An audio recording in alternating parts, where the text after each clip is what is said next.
binays ko nga eh, parang ilang kilometro lang, nasa araw na tayo. Oh. And sir, how's life going on with Jericho Rosales? The Jericho Rosales? Wow, Jericho talaga. Okay naman, it's a very busy season para sa amin. Pag mga artista, pagdating ng Burr months, nagiging busy masyado. So we're busy, career-wise, I'm busy with Halik. And we just finished a movie called The Girl in the Orange Dress for Metro Manila Film Festival. Kasama ko si Jay Abelio and si Jesse Mendiola. I'm about to start another film. And hindi ko muna sasabihin details, baka masyadong ano eh. Pero I'm also about to release a new song. So nag-record ako ng bagong song para dun sa show namin. Abangan nyo rin yan. So, i-announce ko rin yung lahat sa social media. So basically, pinaglalaban ko ngayon, free time. Oo, kailangan yung work-life balance kasi kailangan ma-maintain pa din eh. So kung ano lang yung kaya ko, basta pagdating ng linggo, sagrado, pahinga tayo. Speaking of that, sir, how do you handle stress ba? Like work life, family, love life?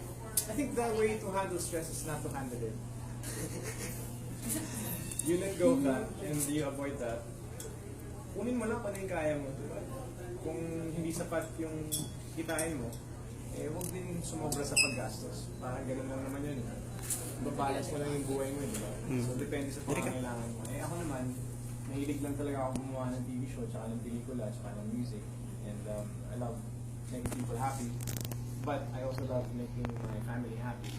And that means I have to give them time kahit na may makaaway pa ako sa sa schedule ko, yung manager ko. Hindi, ganoon talaga yun eh. Kailangan mong protektahan yun, diba? If you have to be serious about protecting your health.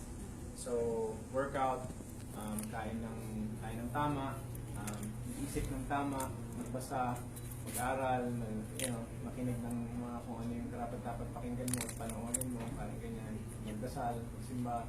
So, kailangan mo ng balance sa buhay mo. You have to feed your body and your mind and your spirit, parang ganyan. And then, you work hard. Oh. So, sir, we're curious, if you're not famous right now, what will you be? Siguro hindi ako sikat ngayon, baka hindi ko alam, siguro, baka magkaibigan tayong dalawa.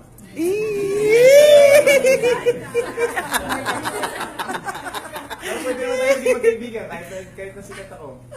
Siguro, baka nagtatrabaho ako sa baka musik, baka, ano ba? Saan, sir? Baka sa Miguel. Magaling ako talaga sa siguro pag-entertain ng tao, tsaka pag although mahihayin ako dati. Hindi ko alam, siguro baka may business, or baka manganganta, baka wedding singer. Hindi ko alam kung anong mangyayari, kaya nagpapasalamat ako na ito yung trabaho ko ngayon eh. Kasi nung high school ako, hindi ko alam yung gagawin ko sa buhay ko. Hindi ko alam kung anong kurso yung kukunin ko, kasi ang dami kong gusto maging. Gusto ko maging piloto, gusto ko maging kung ano-ano, di ba? Dami. So nung naging artista ako, na-realize ko na sa entertainment industry talaga ako magpo-progress, di ba? Whether sa harap ng camera or sa likod ng camera. So meron din akong may mga ibang bagay din akong ginagawa. Minsan nagdi-direct ako ng mga maliliit na mga projects, napuproduce kami. Sumusulat ako, hindi lang ng kanta,